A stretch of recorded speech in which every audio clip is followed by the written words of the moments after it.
तो राधे राधे मित्रों, video start होने से पहले सब्सक्राइब कर दो वरना बाद में भूल जाते हो। याद से कर दिया तो स्टार्ट करते हैं। अभी मजा आएगा ना भिड़ो। तो एपिसोड 12 में बारो ने जो गोल मारा था उसके कारण दोनों टीम का स्कोर अब इक्वल हो चुका है और अब इसागी और इतो शिरीन दोनों फॉर्म में आ चुके हैं और अपने पूरे पोटेंशियल में खेलने के लिए तैयार है। मैच फिर से रिस्टार्ट होता है और अंडर-20 जापान की टीम काउंटर अटैक करती है, जहां पर इतोशी साई बॉल को अपने कमांड में लेता है और स्ट्रेट दौड़ने लगता है गोल की तरफ, लेकिन उसे रोकने के लिए वहां पर इसागी आ जाता है। लेकिन इस बार पूरी मैच के अंदर पहली बार इतोशी साई अपने पूरे पोटेंशियल के साथ खेलना स्टार्ट करता है और आराम से इसागी को सरपास कर देता है। Itoshi Sae single handedly blue lock के पूरे डिफेंस की चकनाचूर कर देता है, तुम मानोगे नहीं, लेकिन इतो शिरीन भी उसके सामने टिक नहीं पाता और वो आराम से इतो शिरीन को हरा देता है और इतोशी साई स्ट्रेट दौड़ने लगता है गोल करने के लिए। अब इस मैच को देखकर अपने भाई को हराने के लिए इतो शिरीन पूरी तरह फ्लो में आ जाता है और हम देख पाते हैं उसकी इगोइस्टिक आइज। और पूरे मैच के अंदर इतोशी साई कह रहा था और हर एक डिफेंडर को आराम से हराकर गोल की तरफ स्ट्रेट दौड़ रहा था। उसके बाद इतोशी साई एक लॉन्ग पास करता है शिडो को, जो कि कम्प्लीटली अनएक्सपेक्टेड था। सबको लगता है कि गोल शिडो कर देगा, लेकिन उसे रोकने के लिए वहां पर इतो शिरीन आ जाता है और अपने हेडबट से गोल को रोक लेता है। और हम क्लियरली इतो शिरीन का वो ऑरा देख पाते हैं जहां वो पूरी तरह फोकस्ड है अपने भाई को हराने के लिए। अब मौका देखकर रियो बॉल को अपनी कमांड में लेता है और नागी को बॉल पास कर देता है, जिसके बाद पूरी ब्लू लॉक की टीम काउंटर अटैक करने के लिए दौड़ने लगती है। अब नागी बॉल को इसागी को पास करता है, जिसके बाद इसागी और बाचिरा दोनों मिलकर काउंटर अटैक करना स्टार्ट करते हैं और अंडर-20 जापान के हर एक प्लेयर को आराम से सरपास करना शुरू कर देते हैं और गोल की तरफ दौड़ने लगते हैं, जिसके बाद उनके बीच में बारो आ जाता है और बॉल को छीनने की कोशिश करता है, लेकिन तभी बाचिरा इसागी से बॉल को चुरा लेता है और अपनी अजब सी ड्रिबलिंग करके स्ट्रेट दौड़ने लगता है। और हम अब देख पाते हैं बाचिरा का फ्लो स्टेट, जो कि कम्प्लीटली ओपी था। तुम देखते ही बनोगे, तुम समझ नहीं सकते। बंदा लिटरली हर एक डिफेंडर को क्रॉस करके दौड़ रहा था और अपनी ड्रिबलिंग से कह उड़ा रहा था। बाचिरा पूरे ईगो में आकर अपने अंदर के मॉन्स्टर को, अपने अंदर के स्ट्राइकर को पूरी तरह पोटेंशियल यूज करना शुरू करता है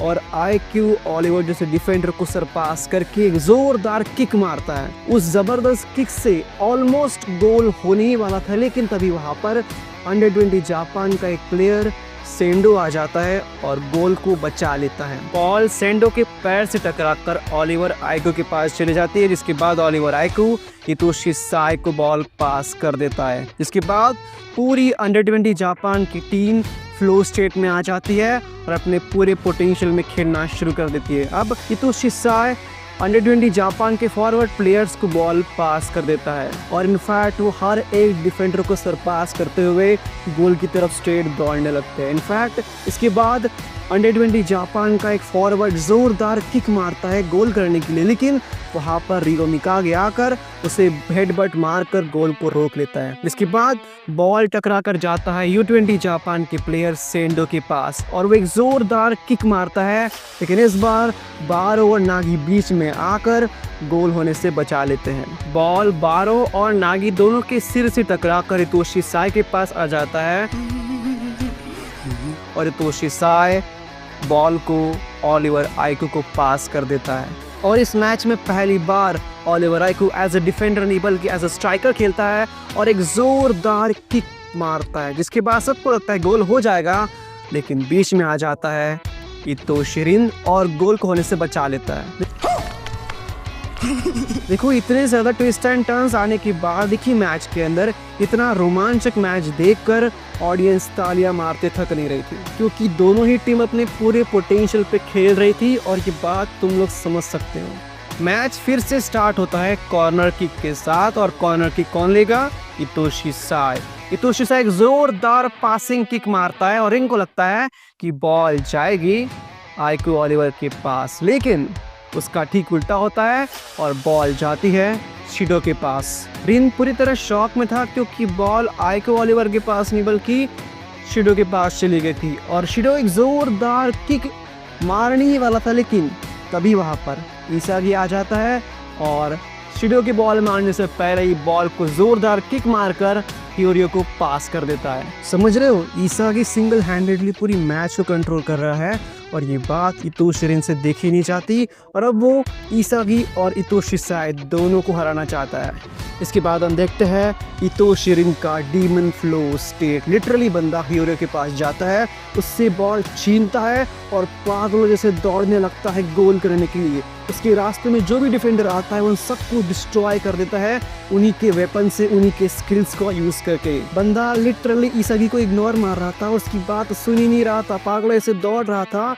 इनफैक्ट ओलिवर आइकू और शिडो दोनों मिलकर भी उसे रोक नहीं पाते और वो एक क्रेजी किक मार ही देता है, लेकिन गोल नहीं हो पाता और बॉल रॉड से टकराकर डिफ्लेक्ट होकर जाती है इतो शिसाई के पास। अब मैच खत्म होने में बस 1 मिनट बाकी है। अब मैच थी इतो शिसाई वर्सेस पूरा ब्लू लॉक और तुम मानोगे नहीं, लेकिन इतो शिसाई सिंगल हैंडेडली पूरे ब्लू लॉक को पेल रहा था, पागलों की तरफ धो रहा था और गोल की तरफ दौड़ रहा था। लेकिन तभी एंट्री होती है इतो शिरिन की और बंदा पूरे फ्लो स्टेट में था और अब मैच थी इतो शिसाई वर्सेस इतो शिरिन। दोनों एक दूसरे को इतनी ज़बरदस्त टक्कर दे रहे थे कि पता ही नहीं चल रहा था कि कौन जीतेगा, लेकिन एंड में इतो शिरिन इतो शिसाई को हरा देता है और बॉल को किक करता है जो कि सीधा जाती है ओलिवर आइको के सर के ऊपर से और वहाँ पर स्ट्राइक करने के लिए खड़ा था इसागी योइची। अपने एक्स्ट्रा ऑर्डिनरी फ्लो में इसागी जोरदार किक मारता है और देन गोल और इसी के साथ ब्लू लॉक मैच जीत जाती है। मैच खत्म होने के बाद इसागी बताता है कि वो ये बात पहले से ही जानता था कि दोनों की लड़ाई में इतो शिरिन ही जीतने वाला है और इसीलिए वो बस स्ट्राइक करने के लिए रेडी था। ओलिवर आइको कहता है कि इसागी ने खुद के लक को खुद इनवाइट किया है और इतो शिसाई कहता है कि इस पूरी जापानीज टीम को बदलने वाला सिर्फ एक ही बंदा है, इसागी योइची, जो कि जापानीज फुटबॉल के फ्यूचर को कम्प्लीटली चेंज कर सकता है। अब इसके बाद क्या हुआ ये तुम एपिसोड के अंदर देख लेना, मुझसे एक्सपेक्ट मत करना कि मैं एक्सप्लेन करूँगा क्योंकि वीडियो काफ़ी लंबा हो चुका है। तो मिलते हैं नेक्स्ट पार्ट में और जाने से पहले सब्सक्राइब कर लेना, लाइक ठोक कीजिएगा और सब्सक्राइब याद से करना।